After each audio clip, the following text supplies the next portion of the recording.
Bipartisan group of lawmakers is looking to ease tensions with Greenland and Denmark as President Trump continues to call for the United States, one way or the other, to take control of that Danish territory. 11 members of Congress visited Denmark today to be both their prime minister and Greenland's. The congressional delegation told them majority of Americans do not support the president's efforts to take Greenland, and that dialogue would be an improved method to calm things down. Let's listen. Greenland needs to be viewed as our ally, not as an asset. And I think that's what you're hearing with this delegation. Part of the point of this trip is to have a bipartisan group of members of Congress listen respectfully to our friends, our trusted allies and partners. I want to turn now to Rufus Gifford. He was the U.S. ambassador to Denmark during the Obama administration. Mr. Ambassador, great to have you with us.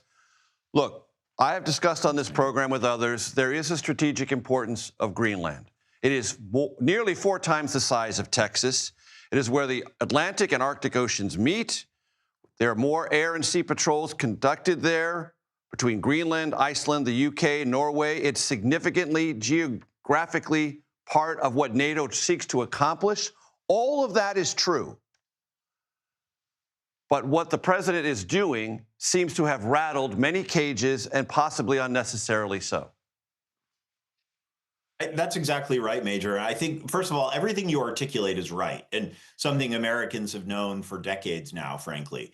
The challenge here, and the reason why I think this policy is just so reckless and also completely sort of forgets history, how NATO works, et cetera. In that sense, it's actually quite clueless as well. The national security argument is a real one. Russians have built up their national security presence in the Arctic over the course of the last decade, and the allies, meaning NATO, the other Arctic countries, have scaled back, and we have led the way there. We used to have 17 military bases on Greenland.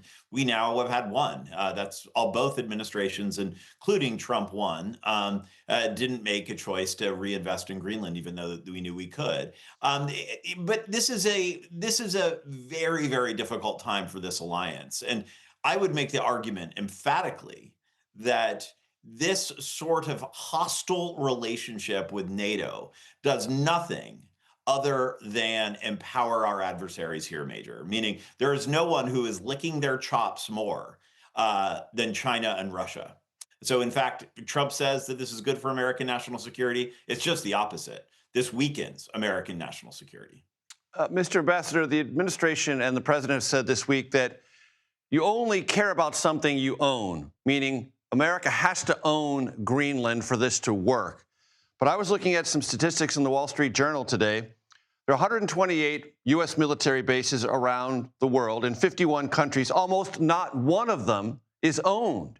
We have a pattern and practice of participating and negotiating with host countries and then using that negotiating platform as a means to project our various military and strategic interests. That's right, sir. And this is the thing that drives me crazy about this, because we're talking about 2 of our best allies here in the Danes and the Greenlanders. Who have obviously been marching in lockstep with us on every foreign policy issue. They've fought and died alongside U.S. troops. They would love nothing more than to sit across the table from American diplomats and work at a deal. And whether that is for additional military investment in Greenland, whether that is a relationship regarding mining, rare earth minerals, all of this. But it is simply absurd to say for us to achieve those goals, we need to acquire Greenland. It makes no logical sense. And it makes no logical sense. And then in doing so, we blow up, and I really do believe that is the term that should be appropriately used, the best alliance the modern world has ever seen, which is NATO. So this is just so detrimental across the board. Mr. Ambassador, there was another news event today that you might find related. The Prime Minister of Canada announced a new trade deal between Canada and China and said that Canada will reassess its relationship with the United States and grow tighter with China, something that I think would have 2 years ago been almost inconceivable to Canadians, the Chinese, and the United States. Yeah, I saw that, Major, and I'm honestly still processing it. I think you're exactly right. I mean, if there is not a better example of the Trump, what I would call reckless and haphazard tariff policy, backlashing against the United States, our interests, American people, the American consumer. There's probably no better example than Canada going to China. I think, and I think we're going to start to see a lot more of it. Look, Major, I think this is so much about my favorite word in the English language, which is the word trust.